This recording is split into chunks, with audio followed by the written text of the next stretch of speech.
भयो म त थुप्रै 50 हजुर मान्छेले गर्छ म दुब्लो छु म यस्तो छु उस्तो छु होइन दुब्लै मान्छे म दुब्लो छु गर्ने होइन यो चाहिँ फिट हुनको लागि गर्ने हो क्या मै कि अब लास्टैसम्म हामी एकदम अझै योभन्दा नि अझै ओल्ड एजसम्म पनि हामीले चाहिँ कस्तो हुन्छ नि ऐया भएर बस्नु नपरोस् होइन अरूको डिपेन्डमा भएर बस्नु नपरोस् अनि यत्रो 50को एजसम्म आउँदाखेरि हजुरलाई केही पहिलाको पास्टलाई हेरेर केही रिग्रेटहरू छ र सो हेलो एन्ड नमस्ते everybody welcome back to my new video so past 2 weeks I was in a chaotic situation the time पुरै खराब चलिरहेको थियो यताउता अनि आज I am finally back with episode 3 होइन today I am shooting episode 3 अनि कसरी 2 हप्ता कट्यो थाहा नै भएन धेरै पछि यो भिडियो बनाइरहेको छु 2 हप्तापछि अनि कन्फिडेन्सको त धज्जिया उडिसकेछ क्या अब वेन आई वाज कन्सिस्टेन्ट होइन त्यति टाइममा त मासुको झोल जे भन्यो त्यो बनाइदिन्थेँ क्राउड छ यहाँ चाहिँ अलिकति हल्का क्राउड छ क्या त्यसैले I am making this video I am so sorry for the delay होइन अनि आज फाइनली एपिसोड 3 आउँदैछ दिस इज एपिसोड 3 अनि म गेस्ट आज खोजिरहेको छु तर मैले गेस्ट कोही पाएको छैन क्या कसलाई म क्वेसन सोधौँ अहिले त टन्नै हुनुहुन्छ मान्छेहरू त तर यहाँ देख्नु भएको छैन उता त आमामा एकदमै धेरै क्राउडेड छ यार यहाँ हुनुहुन्छ होइन म यहाँ के कसलाई सोधौँ भइरहेछ यता चाहिँ योगा के हो त्यो योगा सोगा भइरहेको छ मिनट अनि म मान्छेहरू हेर्छु म यसो गेस्ट खोज्छु अनि मैले गेस्ट भेटाएपछि म भिडियो कन्टिन्यू गर्छु है त मैले गेस्ट खोजिसकेको छु उहाँले मान्नुहुन्छ कि मान्नुहुन्न लेट्स सी है त एपिसोड 3 को लागि लेट्स गो नमस्ते म्याम हजुरलाई के क्वेसन गर्नु मिल्छ भिडियोको लागि मिल्छ एकछिन बसौँ न त यहाँ यतिको नर्मल भिडियो आउनुहुन्छ म चाहिँ अहिले के गरिरहेको छु भन्दाखेरि दिनदिनै नयाँ मान्छेलाई भेटेर केही क्वेसनहरू गर्छु क्या लाइफको बारेमा अनि त्यसैले हो 2टा एपिसोड चाहिँ मैले बनाइसकेको थिएँ 2जना गेस्ट छुट्टै हुनुहुन्थ्यो अनि आज चाहिँ म यसो हेरेको थिएँ अनि हजुर एकदम फिट देखिरहनु भइरहेको थियो त्यसैले हजुरको लागि क्वेसन गर्नु अनि हजुरको नाम देवी गुरुङ अनि कति वर्ष पुग्नुभयो हजुर म त थुप्रै 50 अनि हजुर म्यारिड हुनुहुन्छ कि सिङ्गल म्यारिड हुनुहुन्छ अनि हजुर अहिले लाइफमा के गर्दै हुनुहुन्छ त म त अब अहिले त केही गरिरहेको छैन जति अब अहिले त्यतिकै बसिरहेको छु हजुर अब पहिला त गर्थेँ धेरै जस्तो म बाहिर हुन्थेँ हजुर अनि अहिले त केही गरेको छैन जस्तो घरमै अब अहिले हाउसवाइफ टाइप हजुर पहिला चाहिँ हजुर हाम्रो एजमा हुँदाखेरि हजुरलाई हजुरको सपना के थियो र हजुरले त्यो सपना पुरा गर्न सक्नुभयो कि सक्नु भएन अहिलेसम्मको एजमा क्या अब सपनाहरू अब तपाईँहरूको एजमा त अब सपनाहरू त धेरै नै हुन्थ्यो होइन तर अब एउटा प्यासन भएको धेरै जस्तो म लेख्ने गर्ने थिएँ होइन लेख्थेँ म आर्टिकल जस्तोहरू अब कविता आर्टिकल जस्तोहरू मैले मेरो उनै सोख नै त्यस्तै थियो अनि अलिअलि डान्समा पनि रुचि थियो अनि अरू त नर्मलै सबभन्दा मेरो चाहिँ त्यो अब डान्सको त अब मेरो त्यो भएन है भयो यताउति भयो लेख्ने चाहिँ म नर्मली त्यतिकै पनि अब आफ्नै खुसीको लागि पनि म चाहिँ लेख्ने गर्छु अब त्यही हो त्यसपछि आफ्नो हुन्छ प्यासनहरू हजुर जस डान्स पनि मन पर्थ्यो हजुरलाई तर कन्टिन्यू गर्न सक्नु भएन बस ए अनि हजुरको यत्रो हजुर कति भन्नु 50 भन्नुभयो अनि यत्रो 50को एजसम्म आउँदाखेरि हजुरलाई केही पहिलाको पास्टलाई हेरेर केही रिग्रेटहरू छ र रिग्रेट अब यस्तो छ मलाई अब अलि अब त्यो हाम्रो पालामा त अलिक छिटो बिहे हुन्थ्यो होइन हजुर अनि छिटो बिहे गर्न नहुँदो रहेछ कि अब त्यति बेला त हाम्रो बाबाले जे गरे त्यही हुन्थ्यो होइन त्यस्तो हुन्थ्यो अनि त्यो नहुने भएको भए सायद मैले चाहेको कुराहरू अझै पुरा हुन्थ्यो कि गर्न सक्थेँ कि जस्तो लाग्छ त्यही हो अरू खासै त्यस्तो त छैन त्यही पहिलाको बेला धेरै छिटो बिहे हुन्थ्यो है धेरै नि 15-16 वर्षको होला अब भएपछि त बाबाले रोजेको अब आफूले रोजेको भन्दा नि बाबाले रोजेको है त्यही त यो कुरामा चाहिँ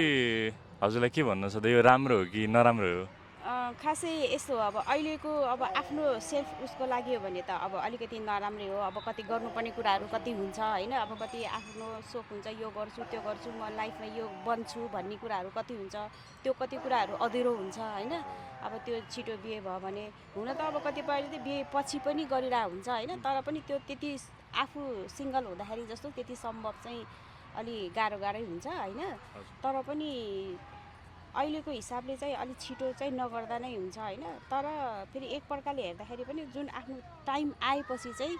बिहे गर्दा चाहिँ राम्रो, किनभने अब टाइम बितिसक्यो। अहिलेकोहरू चाहिँ कस्तो हुन्छ भने अब चाहिँ अहिले के बिहे गर्ने, अहिले यस्तो उस्तो भन्ने नि हुन्छ, तर आफ्नो टाइममा चाहिँ ठिक टाइममा चाहिँ बिहे गर्ने राम्रै हुन्छ। तर कति कुरा राम्रो पक्ष पनि छ नराम्रो पक्ष पनि छ, त्यस्तै हो। हजुरको म्यारिज चाहिँ कति वर्षमा भएको थियो हजुर? मेरो त एकदम धेरै त्यस्तै 19 वर्षमै भएको थियो होला। 19 वर्षमा? हजुर मजदुर हुँदा न त हजुरको बिहे भइसकेको थियो। त्यही नै हो। अरू अनि यो फिटनेस चाहिँ हजुरको लाइफमा कतिको इम्पोर्टेन्ट छ त? यो एकदम भेरी इम्पोर्टेन्ट, यो चाहिँ नभई नहुने कुरा लाइफमा चाहिँ, मान्छेको लाइफमा चाहिँ यो फिटनेस भन्ने कुरा चाहिँ अति आवश्यक। मान्छेले गर्छ म दुब्लो छु, म यस्तो छु उस्तो छु होइन, दुब्लै मान्छे म दुब्लो छु गर्ने होइन, यो चाहिँ फिट हुनको लागि गर्ने हो कि होइन। म मोटो छु गर्नुपर्छ र दुब्लो छु गर्नु पर्दैन भन्नाले पनि म फिट हुनुपर्छ होइन। त्यो चाहिँ एकदम इम्पोर्टेन्ट, फिट चाहिँ हुनुपर्छ। अब लास्ट स्टेजसम्म मान्छेहरू अब पहिलाकोहरू यो फिटनेस भन्ने कुरा थाहा थिएन होइन, एक्सर्साइज भन्ने नै थाहा थिएन कि, थाहा गर्नै थिएन। अनि छिटो रोग लाग्ने, छिटो रोगले समाउने, खानपानमा ध्यान नदिने होइन, आफ्नो फिजिकलमा ध्यान नदिने, अब त्यो चाहिँ हुन्थ्यो र छिटो रोग लाग्ने। अब औषधिहरू कति खाइराख्नुपर्छ, के गर्नुपर्छ। अब अहिलेको एजमा मेरो साथीहरूले पनि अब कतिपयहरूले कति औषधि खाइरहन्छ, के गर्छ होइन। तर यो फिटनेस भन्ने कुरा चाहिँ एकदम इम्पोर्टेन्ट जरुरी छ लाइफमा कि। अब लास्टैसम्म हामी एकदम अझै योभन्दा नि अझै ओल्ड एजसम्म पनि हामीले चाहिँ कस्तो हुन्छ नि, ऐया भएर बस्नु नपरोस् होइन, अरूको डिपेन्डमा भएर बस्नु नपरोस्।